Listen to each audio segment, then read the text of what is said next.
records do not lie, but the media will sensationalize things. So records tell us that alligators have only killed 23 people in 66 years. You know, of course this is unfortunate those 23 people died. Absolutely, that's very sad. But folks, we're talking 66 years. That's not that many people for that duration of time. I'll put it in perspective for you. More people die in the United States each and every year from dogs than they do alligators. Granted, there are more dogs in the United States than there are alligators, so there's more interaction with dogs. But Google this yourself.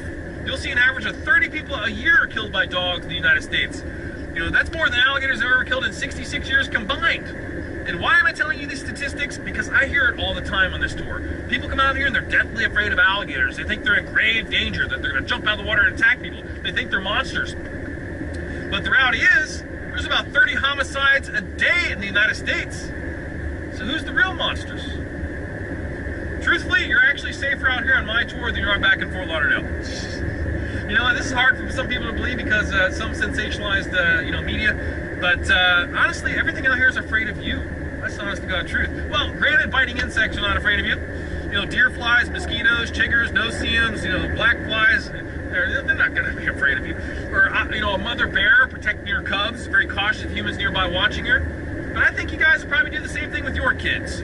Aren't you going to protect your kids no matter who gets near them, what happens to them? I don't blame a bear for maybe lunging at a person because they were scared for their young. So up until about 2 months ago, there's never been a single attack on anyone by a bear in Florida. So no fatalities. But like 2 months ago, a lady did get bitten by a bear in her garage. She went out to her garage, there was a bear in her garage. Of course there's an incident like going to happen if you're in close quarters with an animal like that. But nothing today in the wild, no fatalities from the wild. Same thing with a panther, no fatalities, not even a single attack on anyone by a panther here in the wild. Same thing with a crocodile. Everglades is the only place in the world where alligators and crocodiles live together in the same habitat. And crocodiles have been here longer than us. Actually, about a month ago, there was an unofficial report of a crocodile biting a guy in Miami. There's an old crocodile that was really old, big, full-grown crocodile, lived in the canals in Miami. They called him Poncho. A guy was in the area with Poncho. He might have been swimming or something, and the crocodile supposedly bit him in the hand. It's unofficial, but the crocodile was caught and killed after that. I mean, you do something like that, you swim with these animals, you're asking for it.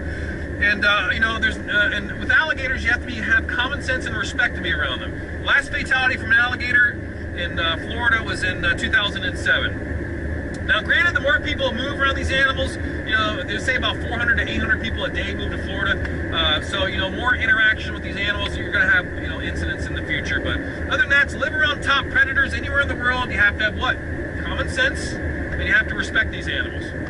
But people don't always have common sense, and there are bites every single year just about. That alligator you saw at the ticket booth, snag. Now, animals that live on the ground are considered to be terrestrial, whereas the opposite is arboreal. Animals live up high. But coral snakes are terrestrial and also considered fossorial. Fossorial animals are animals that like to remain hidden for the majority of the day, down in some type of burrow or underneath the ground or underneath some leaf litter. So it's kind of hard to see them sometimes here in Florida. And they also have brightly colored bands, the coral snakes, which help other animals know that I'm dangerous, I don't taste good. And so they have, eastern coral has red bands with yellow bands mixed with black bands. And that's called aposematic, animals that have brightly colors that warn off other animals. Thank you so much for passing that back. You know what, folks, I actually feel sorry for snakes because people hate snakes, and people kill snakes just by looking at one. And you know what, in my opinion, we shouldn't kill things that we don't understand or fear, because the reality is snakes don't want nothing to do with people. I mean, I don't know any species of snakes that are aggressive. I mean, I know some species within that can be grumpier, but I know people like that too. Yeah, snakes are not aggressive, they're defensive. They'll defend themselves if they feel threatened, if you step on or get within their personal space. But you know what, I think if someone stepped on you guys, you might defend yourself as well.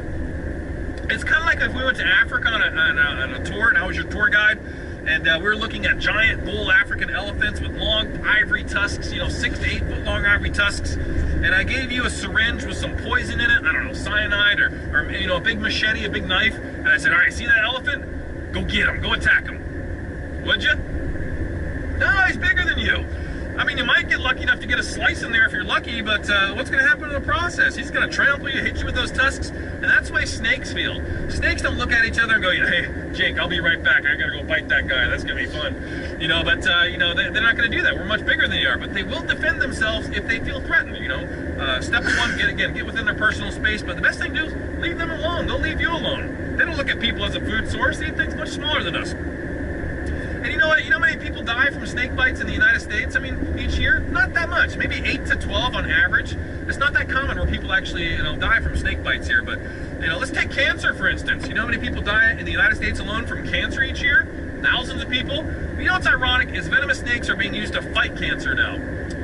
There's lots of medical labs that are using, snakes in medicine to study cancer. And there's a company called Celtic Biotech. In 2011, they came up with a drug called CB24. And what we're doing at CB24 is we're taking the hemotoxic venom of western diamondback, and we pull the proteins out of it, apply it to cancer, it causes cancer cells to commit suicide and die. And we're now using this in medicine to give to cancer patients that have severe tumors, and it's slowing down their tumor growth, and also causing cancer cells to disappear.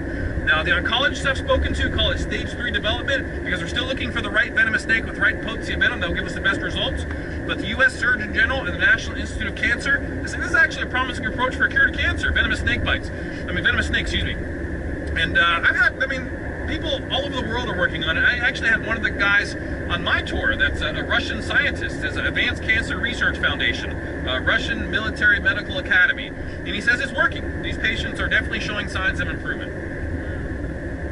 So, the point of this little story is don't kill them because you don't understand them. Because, within venomous snakes, they might be alive for a cure to cancer. Even the Ebola virus in Africa, they're studying certain venomous snakes now to fight the Ebola virus.